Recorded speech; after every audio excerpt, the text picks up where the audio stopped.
Check, check. 1, 2, 3, 4. Let's go! Hey, folks, welcome back to another installment of Ballsy Uncut. Now, I've got this one and one more before the end of the year. Going to be going away for a few days around Christmas. I'm busy learning the car business, and let's be honest, it's holiday season, so a lot of people have checked out. They're busy with their own stuff in terms of running around and getting stuff done for the holiday season, maybe going away on vacation. I hope you and yours have a great holiday, and I'll give you my Christmas wishes and everything like that coming up on the next episode. But so we're doing this one today. We've got Andy McNamara. Now, the interview I did with Andy, I taped right after the Sunday afternoon game. So the Sunday evening game between Green Bay and Seattle hadn't been played yet. But our buddy, friend of the show, who's on here regularly, kicking it with John Ryan, he raised the 12th man flag in Seattle between the Seahawks and the Packers before the game there. So he's a Seattle legend there, winning a Super Bowl. Only Saskatchewan kid to do it. Very happy that he's a sponsor of this podcast and everything that I do. So we'll try to catch up with him for the next episode. We're also going to have Rene Paredes and Jorgen Hughes. So it'll be a special edition of Ballsy Uncut with special teams players, a place kicker, a punter, and the long snapper. So we'll have that on one more edition of the show. And then we'll do some best of, because we've had quite a good first year. It's not even a first year. We started June 7th, the very first installment of Growing the Game with Ballsy. Want to thank our great sponsors, Ward Tirecraft, 101 Dudney Avenue East. Go check out Michael Barth and the gang. Tell them Ballsy sent you. Boom. You get yourself 10% off. They also have a location in Saskatoon. District Brewing and the Super Squeeze Seltzer, Mango Lime, Passion Fruit Lime in the orange and purple containers. Plus, they got IPA. They've got Pilsner. They got the light beer. Great, great product there. Their store on 8th Avenue. I want to thank Paul Waldo at Royal LePage getting the real estate game with the three-time Grey Cup champ, 306-502-5355. AGT Foods Canada, Michelle and Murad El Khatib and Murad's brother Omar helping this podcast out, always giving back to our community, feeding the world, providing jobs for people across the world, and helping out podcasts like this, minor football, even the Rough Riders, Saskatchewan Rough Rider Foundation. So I wanted to thank those great sponsors for helping me out and really making this thing go, along with Gerhardt Studios, Nicole and Dean Gerhardt, and their great staff, including Eric Cox. And then also Boys Next Door Window Cleaning, Nathan and Landon, not doing so much window cleaning this year, snow removal, this time of year, and the track lighting. They just started that too with Christmas lights that stay up all year round, don't look tacky, they're in your eaves trough, and they look great. It costs a little money to start, but then it's like PVC fencing. You never have to worry about it again. All right, coming up, we got Andy McNamara, and then it's a segment that's going to be regular during the rest of this year, rest of the hockey season anyway. It's the Hot Stove with Stauff. Bob Stauffer, color commentator on the Edmonton Oilers radio network on 880 CHED. Does a popular Oilers Now show. And, of course, you see him in the intermissions on Rogers Sportsnet with my other buddy, Gene Principe. All right, that's coming up here. This is Ballsy Uncut.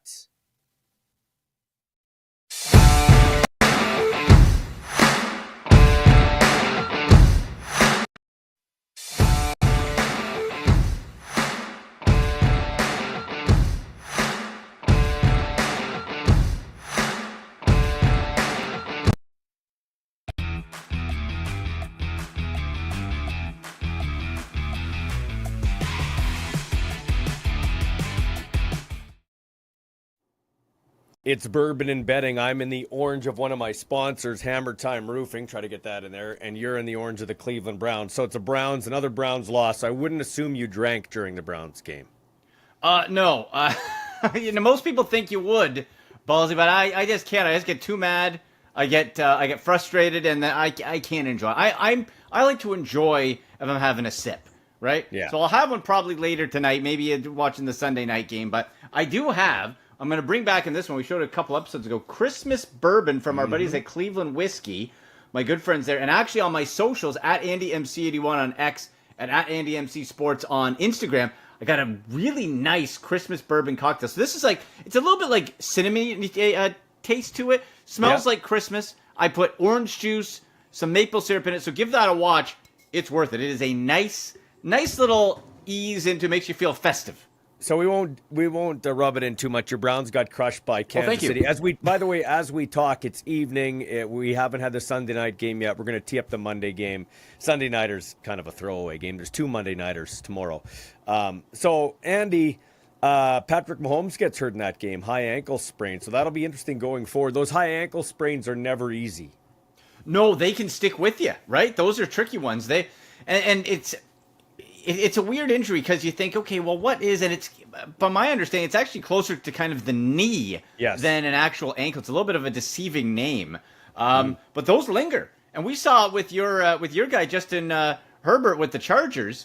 He was lingering with some ankle stuff. So this is horrible timing for the Chiefs. And you know what, Ballsy, this is what I kind of thought. Wouldn't this be interesting? Carson Wentz got screwed out of being the star of the Super Bowl for the Eagles, right? When Nick Foles got him. He's now the backup for the Chiefs. What if Carson Wentz can get his Super Bowl by doing it with Patrick Mahomes out? I think it's impossible, but just a fun little aside. We know how dynamic Patrick Mahomes is. You take him out of the equation. That Chiefs team that was winning all those close games starts to look ordinary real quick. Well, and I don't think even if Mahomes is quarterback and they're beating the Buffalo Bills, Josh Allen is playing on another level. That Buffalo Detroit game was a fantasy football delight. Oh, what a finish! The Lions almost got that onside kick. Yeah, I was like, come on. Oh, yeah, it was everywhere. But let me stop you here. Why does Dan Campbell have to coach like he's playing Madden in his basement? He's down by 10. I know. Why does he go for a short kickoff with 13 minutes to go? What an idiot. The guy's a madman. You're right. It's like, and it's not like even like a good Madden player. It's just a guy who's like, well, let's go. Let's go. He doesn't give 2 bleeps about anything. I'm sure that's why the team loves him, and the players do. But the problem is that we saw, like, last year, sometimes those don't go those ways. That's why it's called gambling. Sometimes you lose, and it doesn't go well. And, we'll see how it goes for Detroit. Still, heck of a game. Boy, Bills look like dynamite. And how about this? We talk about Josh Allen all the time. How about James Cook and that offensive line of Buffalo? Yes. That is the difference maker, Ballsy. That's the difference maker from years past with the Bills. The running game is legit. You cannot ignore the run game like you could before. And his name isn't just Josh Allen, it's James Cook, and he's having a hell of a year. When will guys learn that it's why I like the Jim Browns and the Barry Sanders and the Walter Paytons. They gave the ball to the referee and acted like they'd be back there again. Jonathan Taylor in a playoff type of game for his team. Now, I know Denver piled it on in the end. He's running to the end zone and he drops the ball before he crosses the goal line. Like, why do these guys keep making this mistake? Stupid. Drop it when you're in the end zone. What is the appeal? What is the benefit to drop it perhaps too soon? Why? Why are you dropping it, dummy? Ridiculous. Yeah. And the Colts, they got their own problems. That's just plain stupid. And that's kind of the way the Colts year has gone. You don't really have an answer at quarterback in Anthony Richardson. You maybe, but I don't really think so. It's not 40-year-old Joe Flacco. You got a lot of holes in Indianapolis. Now, you as a Browns fan would probably not ever tune into a Bengals game, and I don't think many people would subject themselves to watching Bengals-Titans today. But it was the first game in history where there was 10 turnovers and 26 penalties in a game. Woo! And Joe Burrow was freaking out on Zach Taylor on the sidelines, even though they were winning, which that's an interesting look. And, I mean, come on. The Titans got to get a quarterback. Will Levis was 8 of 12 for 88 yards and 3 interceptions. You know what? This is, at least if you're the Titans, it's okay. You are giving Will Levis as much opportunity to prove one way or the other if he can be your quarterback going forward. He is proving he's probably not the guy. He's got some upside. He's raw. Do you fully give up on him on a rookie deal? No, you can have him back there as a backup. Mason Rudolph's a bum, so he's just a filler. his big square stupid face in his head. Hate that guy. And Will Levis, he's not going to be the guy. So the question now, if you are the Tennessee Titans at 3-11, going to be getting a top 10 pick, or maybe a top 5 pick, top 6. Is there a quarterback you like in this draft better than you think Will Levis can do? And if the answer is no, maybe you trade out of that spot, or maybe you just take the best player available and get a hell of a position player to help you out and circle back, try to see what else is out there as a quarterback situation to help and go after a QB, a different QB another year. So it's going to be a very interesting look to what the Titans see in this draft class compared to what they have, which isn't looking too great. Nice win by the Eagles. They took apart their state rivals, the Pittsburgh Steelers. I know you pumped that with the Cleveland Browns. They still made the playoffs, though. Yeah, Michael. Yeah. Those freaking Steelers. They lose and they win. They lose and they win. It drives me nuts. I know, but that's a nice win by the Eagles, and it looks like the marriage between Hurts and A.J. Brown could be repaired a little bit. Like, A.J. Brown's an idiot, but he got a touchdown today. Hurts had 290 yards passing. 110 yards, 8 catches for A.J. Brown. Winning and getting thrown the ball solves a lot of the wide receiver diva problems. I'm sure A.J. Brown was all smiles. It's all fine. It's all reactionary. I really thought the Steelers were covering that 5.5 points. I thought, no way. Yes. No way are they losing by that much, just with how tough the defense is. I'm glad I'm glad the Eagles put the boots to them a bit there, and we'll see. But still, they're still well coached, still good defense. Russell Wilson, not the best game today, obviously, but he's shown, I think, enough to that. Hey, you know what? Any given Sunday, that guy can still turn it on. Okay, this is gonna hurt. This is gonna hurt. It hurt me watching it for 3 hours. But the question that my son and I said to each other: why did the Cleveland Browns get rid of Baker Mayfield? 4 touchdown passes. He absolutely carved what was considered the top defense in the NFL. Now, listen, I'm not an idiot. The San Diego Chargers of Los Angeles have not beaten anybody. They're not that good of a team. Like, they're an okay team. They're a lot of pieces away from, like, they might even miss the playoffs now. That's not even a joke. They probably should make it because they still got the Raiders and Patriots on the thing, but they got Denver on a short week here. Don't like their chances there. The Chargers center guard combo is terrible. They need to fix that. They don't really have a J.K. Dobbins is okay, but he's hurt all the time. But back to my original point. Why did the Cleveland Browns get rid of Baker Mayfield? I ask myself that question, Ballsy, every day. Every day. Do you see the Baker? I got my autographed Baker Mayfield on-card autograph. I have over here, I have a limited edition piece of the football when he broke the rookie touchdown record. Yes. I got a Funko Pop. I don't even know what a friggin' Funko Pop is, but I got one of Baker. They screwed themselves. Nobody self-sabotages like the Cleveland Browns. You know why, Ballsy, they got rid of him? Because Baker had an opinion. Baker maybe rubbed people the wrong way a little bit. Maybe talked when they wanted a yes man. Well, your yes man is some pervert bum who can't stay healthy, and when he is healthy, he stinks. And then you got a guy who throws all these interceptions all the time, and you have all these injuries and undiscipline, but you're the smartest guys in the room because you got your fancy Ivy League degree. Nobody has more stupid, smart people than the Cleveland Browns. Nobody, Ballsy. It's insane. It's insanity. And there's a report put out this week. They're going to have him come to training camp, Deshaun Watson. People are canceling season tickets because of this. And I hope they do. I hope they all cancel because that's the only message in the pocketbook that'll get through to the Haslams to say, you're doing what? This is self-sabotage at the highest level. That grifter, Paul DePodesta, that Moneyball bum, keeps having his job, and they keep saying, Ballsy, they keep saying, it's the processes. We're going to stick to our process. Your process is orchestrated 1-31 and now 3-11. Thanks. Sucks. Absolutely sucks. It's ridiculous. It drives me nuts. What kind of sucks is 2 Monday night games, but I guess it's good for fantasy and for viewing. So we got 2 games coming up here, Monday Night Football. Who do you like in those games? And do you have like a kind of fun parlay there for that setup there? Boy, I'm gonna need some bourbon after you got me all worked up here, Ballsy. I know, cow. me too. I need My a drink goodness. too. Oh, okay. So we got Bears. Listen, Jim Harbaugh got outcoached by Todd Bowles. Figure that one out. I had the Chargers to win that game. at least to cover. I didn't. I picked the Bucks to win that game. In fact, the only game I got wrong in my late parlay was the Eagles one because I thought the Steelers would cover. Really? Yes. Wow. Okay. I had the Chargers losing. Yes. So let's look at this. Let's look at this ball game here. So we got. I'm just trying to pull up the. Pull up Monday night. We got two games. We got Vikings Bears. I'm taking Vikings to cover that 7. Better spread -102 than just the straight money line. So we're going to take the Vikings to win in that one.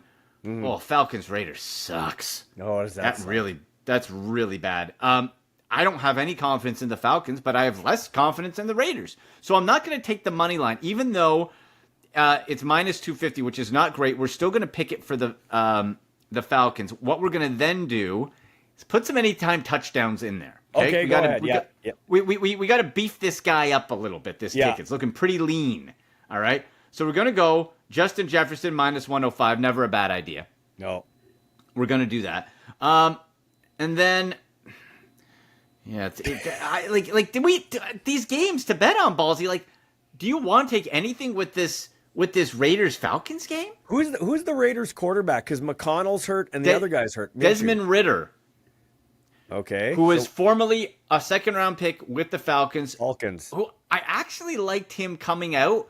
He had very smart guy, had some tools, just terrible situation in Falcons. And what's his over-under passing yards? What's his over-under passing yards? It's just not that good. Ooh, that's a good idea. Let's see. What's his over-under passing in the game? Oh, my God. They don't even have him on the ticket, Ballsy. You can't even bet it. Oh, my God. He's so bad. He is so bad. You can't bet it. You can only bet Kirk Cousins. Outrageous. So it's bad enough. You can't bet touchdowns? Ballsy, I can't bet anything with Desmond Ridder. Really? Oh, my Lord. Like interceptions, nothing? Ballsy, he's not even on the ticket. You can't even bet. What's the spread? God. What's the Falcons spread? Wow. I don't know if I've seen that before.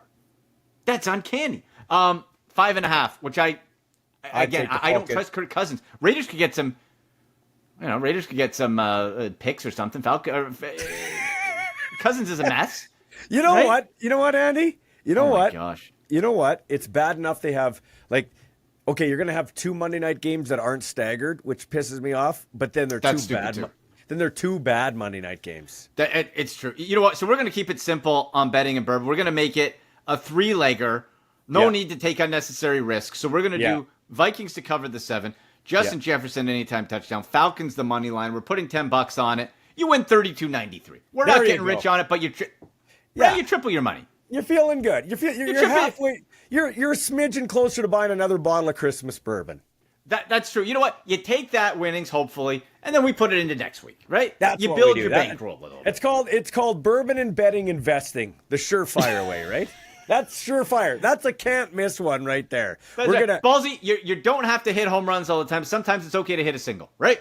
That's more like a bunt. That's a bunt. That's leaning into a pitch so you can get on base. That's right. Balls. That's taking one in the shoulder. Hey, where do they get a hold of you, brother?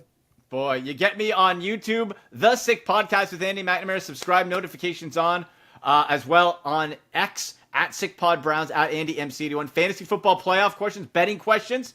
Hit me up, hashtag AskAndy, as well as on Instagram and TikTok, at AndyMCSports. We'll have the next show Tuesday to get those waiver wire questions in for your fantasy playoffs, and we'll go through the Browns mess, talk some draft, get some betting tips in. So is it playoff time coming up this coming weekend? Is that what it is? Is that how it goes? Fantasy playoffs right now. Oh, okay. Week 1. Right now. Right now. Now, if you're in a proper league, you get some dummies who go to week 18. That's ridiculous. So what about you? Are you in the playoffs right now, and how are you doing? Did you win? I'm in 3. There's too many games still left. I still have the Monday nighter and the two Monday nighters and the Sunday night to wait. Yeah. I'm in good position so far in the 3 to advance, but there's still players left to be played. Well, I'll let you go watch the Sunday night game. Thanks for your time, man. I appreciate it. Oh, anytime, Ballsy. Talk to you soon.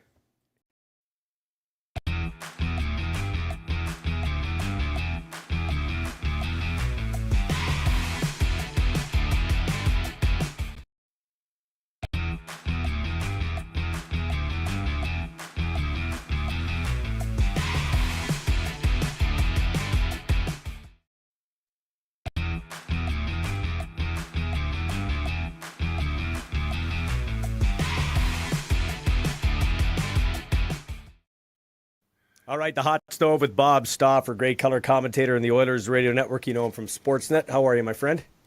Good, but you're lying again, saying a great color commentator, a color commentator on the Oilers radio network, and obviously involved in the panels. And the Edmonton Oilers are, what was the old Denny Green line? They are what we thought they were.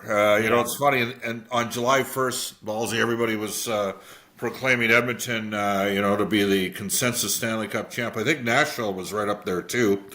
But the Oilers have won 8 of their last 9 games here. They were going into a 4-game stretch against Tampa Bay, Minnesota on the road, and then home to Vegas and Florida, where we were going to get a pretty good indication where the Oilers are at. Well, where they're at is they've outscored the first 3 teams 15-5, won 7-1 in Minnesota, played a completely healthy Vegas squad yesterday. Vegas was good on a different night. That might have been a different result, but it seems to me when the games open up with Vegas, that favors Edmonton. And it's when it's more defensive, it favors Vegas for whatever reason. So Florida here for the rematch of the Stanley Cup Final. It's going to be a kicker. Hey, so I can't wait. We'll talk about that in a second. So I wanted to get into this. I've never asked you this. Now, you did play hockey. You know about hockey. You know about the business side of hockey, but you weren't an NHL player. Have you ever gotten pushback about being a color commentator and not being a former NHL player? No. And I'll tell you why. Because I completely respect how good NHL players are. And I'm going to tell you a story. Do you remember Todd Ewan? Yeah. Todd Ewan's the only guy ever to flat out drop Bob Probert on his ass. Like, knock him out. Right. Okay? So Todd Ewan and a guy named Emmanuel Viveiros, who was this major junior player of the year in 1985 with Prince Albert when they won the Memorial Cup, they played with St. Albert. And they were the best 66-borns in Northern Alberta at that time. And it wasn't close. Like, Todd Ewan was a really good player. He was big. I was a big kid at a younger age, Mike. Like, I was, you know, when I was 14, I would have already been 5'11" and probably 175 to 180 pounds. Okay, like, I looked like I was 17, 18. Right. I worked at the golf course that summer and, you know, hauled dirt around in wheelbarrows for the entire time. I was jacked. Like, I was built like a chicken hawk like you are now, except I was 14. And we would play St. Albert, and they would beat us 8-3, 9-2 every game. Those two guys would completely dominate the game. Nobody could touch Viveiros. I would score every game, but we'd lose. Then I went and played for the Southside Athletic Club as a 16-year-old when we moved into the city. And I played on a line with Guy Godowski. He's now the head coach at Penn State. Now, he was a 15-year-old that year, and a guy named Craig Sturzer, who played in Northern Michigan. And they're better players than me. So part of the reason why I don't get a lot of pushback from guys is because they know I'm respectful of how, like, when I hear people, I once worked with a guy who said, I'm a better skater than Zach Stortini. And I thought to myself, Zach Stortini scored 30 goals in the OHL as a 20-year-old. He was a pretty good player. Yeah. Like, Todd Ewan went to the Western League and went to New West and fought, but he could still play a little. Emmanuel Viveiros today in a 32-team NHL probably has a 12 to 15-year career where he's a puck-moving defenseman that on some teams is their power play quarterback and on other teams is power play 2 and a 5th or 6th defenseman. You know, and so I have a healthy amount of respect for how good the players are. And when you're doing color, like, I can't sit there and say, well, I know what they're saying right now in the dressing room after one. I never do that. Because guess what? I haven't been in that NHL dressing room. Now, part of my job with the Oilers is to build relationships. So I got a pretty good handle of where we're at certain times, right? And you know, it's been 17 years. We've gone through some coaches during that time. I might actually know or have a pretty good idea what the coach is saying, but I can't actually come across that way on the air. So I never position anything as I don't refer to anything as a player. I don't say, well, you know, as a hockey player, because I simply wasn't good enough. Like, that's all there was to it. So when you have that healthy amount of, even when I was doing the U of A Golden Bears, I actually played against some of the guys that were on the team. When I first started doing the Golden Bears in 88, 89, I was 22 and 23 years of age. But they were better than me too. And that's why they were playing at that low. And that was part of the education process, I think, for for some of the people out there, is they didn't realize how good. And I know you're in Regina. Mm-hmm. Bill Liskowich had a team in 91, 92, and they were loaded. Like Len, they had Len Barry. Yep. Or not Len Barry, Len Nielsen. Len Nielsen had a 136-point season in the Western League. Mm-hmm. They had Gary Dickey was a 50-goal scorer. Bart Cote on defense, and Hutchings, and guys these guys were legitimate high-end WHL players. Troy Edwards was another really good major junior player. And I remember the Bears beat them, and Regina was loaded for bear at that time. And at that time, Alberta was half major junior and half junior A. But then we went to 22 teams. Like when I was coming up, there was 12 or 14 teams in the Western League. You had to be pretty good to play in that league. Yeah. So because I never have an impression for a second, like I know how good the players are. Right.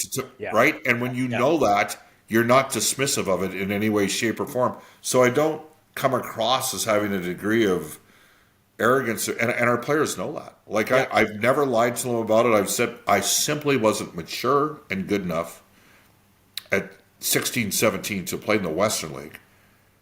And I know how good some of the guys were in the Western League that didn't make it to the NHL. I got a pretty good clue as to how good the NHL, how good you got to be to play in the league. Yeah. Hey, so the Oilers, as you touched on, have been playing good, 8 of 9. Some guys are starting to come around. Zach Hyman, one of them. I don't know that he'll score 70 like he did last year, playoffs and regular season, but he's starting to be the Zach Hyman we're accustomed to here.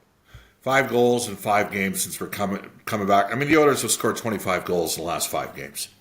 And they're starting to, 2 years ago under Jay Woodcroft, Edmonton led the NHL in goal scoring and led the NHL in shooting percentage. Okay? I mean, the Oilers through the first, I can tell you. Here, let me pull because I got my book right here. Go ahead, man. Let's just work back. So can you see that baby there? I can see that, yeah. All right, so I'm going to work back to, let's go to the 15-game mark. Here we go. At 15 games, the Oilers were 7-7-1. Yep. They were 29th in the league in save percentage and 29th in the league in shot percentage. And they were 23rd in goals for and 18th in goals against. Okay? Yep. They are currently going into action today, 11th in the league in goals for and 8th in goals against. So they've gone from 18th to 8th in goals against. They're still only like 21st or 22nd in save percentage. And they're only like 21st or 22nd in shot percentage, but they're working their way up. So, there's a degree of luck in hockey. I think we all know that. And puck luck. And the Oilers didn't have a lot of it. The expected goals for, they've been top 5 all year, 5-on-5. So you kind of felt it was coming a little bit, and we're starting to see that come to fruition. I was just talking in my circles, like with my son and my cousin who lives in Edmonton, and we're Oiler fans. I'm like, I don't know if I would have re-signed Corey Perry, but he's got 6-7 goals. Perry. He's got 6 goals in 2 fights. Yeah. Let's not forget, there's a couple times where he's taken some scraps to get, I mean, he's, he's an even player. Yep. Right? And it's so. And he's basically played a fourth-line role with an occasional shift, maybe once a game, where he plays with McDavid and Leon. Right? What does he bring intangible-wise to that team? Here's where, as one thing that always frustrates me is when guys say they know what's going on in the room. Yeah. Like I travel with the team, I'm on the plane, but I'm respectful of the player's space. Yep. I have a feeling that Perry probably doesn't talk a lot, but when he does, he's won before. He's won in the Olympics, and he's obviously won with the Ducks back in 2007, and he's scored 50 in the league before, and he's played a long time and reinvented himself a couple times. I have a feeling the guys would listen to him, but, they have a mature team, and they play a mature game. Like, if you watch them, since tomorrow, against Florida, Chris Knobloch will coach his 100th game. The Oilers are 5th in the league in goals against during that time. That's the stat for me. Like, if you, like I mentioned, they're 8th in the league in goals against right now. And through the first 3 games, they were dead last. Right? So they've played pretty well defensively now, Michael, for the last 27 games. And what's scary, Bob, is the power play isn't going like it was. Now, I don't expect it. Starting to get going a little bit now. Yeah, but we don't expect it to be maybe record level like it was last year, last couple of years. But if it can even get a sniff around that, look out. Oh, I expect it to get to 25%, which would be the 6th consecutive season that a power play is over 25%. And that'd be the first time in NHL history that's happened. Yeah. So, they're here. I'll look it up. I love it. Hey, but while you look it up, Well, I didn't update it yet. Okay, so tell the fans, but refer to the notebook there. Tell the fans, like, are you old school? You write everything down? All right. Well, here, I'll use one from the game before. Yeah. So on the left-hand side there, I don't know if you can see that. I can see a little bit. Move it a little bit over a little more. There you go. Perfect. Yeah, there you go. All right. So on that, you got a bunch of numbers down there. Yep. So that's the record, the team's record in the last 10, goal differential, power play, penalty killing, shots for, shots against, face-offs, save percentage, right? And then each individual player, obviously the name and the number. Yellow is signifies a first-round pick. Okay. Blue recognizes a player that's 30 or over. Okay. Orange is a player that plays north of 20 minutes per game. Okay. And then pink would be a streak of some sort or numbers historically against the team that they're playing. So how many binders in your career have you used? Well, I used to do 2 books in 1 year. Now I do 1. So this is year 17, probably 30. And you save all those books? Do you have them all saved? No. At the end of each season, they go into recycle. Really? You should have kept them, man. You're not a nostalgic guy? I might keep, like, if we win this season, if the Oilers win this season, right? I work for the organization with the Oilers Entertainment Group. Maybe there's a chance we'd, look at doing that. I mean, it takes me about 35 minutes to do the Oilers and about 50 minutes to do the opposition team. Yeah. So, and then, because part of what you do is you do it by line combinations. Yeah. Right? So you're doing it, that's the 4 lines up top, and then the 3 deep pairings down low, and then the 2 goalies. Yeah. And then you have the team's cap situation, and then there are some of their prospects as well listed, right? So I've been where you are, but not working with the team, like working with the team, but not for the team, I guess. Yeah. Do you ever get it? Now, you speak your mind, but you're maybe a little have a little more decorum, I guess. I shoot from the hip. But have you ever gotten shit for some stuff you've said? Oh, yeah. For sure. Absolutely. I mean, it's inevitable. I mean, Michael, I'm in year 17 with the Oilers, and I've hosted our show for 16 years. So when we're doing color, like when I'm doing color working with Cam or Jack, like I was with Cam Saturday, and it's going to be against Florida, it's going to be with Jack because it's a prime game. Yeah. First of all, you have to read and react off the different personalities of the 2 play-by-play guys. Yes. But I tend to be a little less emotional. I try to be less emotional in the game. And I'll tell you why. Because if you are emotional, you get frustrated with especially when you have a McDavid. And, sometimes there's, like early in his career, they'd be reaching inside and hooking him and stuff. And as time, it's a loser's lament to bitch about officiating. So I try to avoid doing that, but invariably it happens a couple times a year. From a purely, seeing things at 30,000 feet, that happens more in the Daily Show for 2 hours, where you sit down and you're evaluating things and, what are we going to open up with today? Why did the team win? Or why did the team, why are they losing? Or, what's the news of the day? And one of the things in radio, it doesn't matter if you're doing a sports show or a news show, you got to go to the mouth of the lion. You got to go to, the story, the water cooler topic. That's often part of the hook. Now, we're lucky. We have an engaged fan base. I mean, I'm sitting here doing a podcast with a guy in Regina because in Saskatchewan, there's a lot of Oilers fans in Saskatchewan, as you know. 100%. Yep. And I can prove the level of intensity for the team. And it's really simple. And it's really basic. And it's through Twitter. There's 5 media personalities in Edmonton north of 75,000 followers on Twitter. Okay? That doesn't happen in other markets. Like, it doesn't happen in Calgary, Vancouver, or Winnipeg. Yeah, but it happens in Edmonton because of the Oilers brand, because of who the Oilers players have been past and present. No, absolutely, 100%. Hey, Emerson's starting to, I don't know if he's starting to, but I'm noticing Emerson. What do you think? Well, I was quite pleased that they got him out of San Jose. I was a little bit surprised because I thought in stretches last year he was the Sharks' best defenseman. Okay, and basically, and I'm sure your viewers are aware of this, but the Oilers, when they were offer sheeted on Holloway and Broberg, the cost certainty acquisitions that they made to go put Colson at $1 million times 2 years, Emerson at $950. He is a Group 6, but I'm pretty sure you'll see. It wouldn't surprise me if a deal got done sometime in January and February for an extension. And can tell you right now, I get the sense when you hear Connor and Leon talk about Vasily Podkolzin, they have a lot of respect for him. And Emerson stepped up and fought a couple times for himself, and I think that always resonates well with the guys on the team.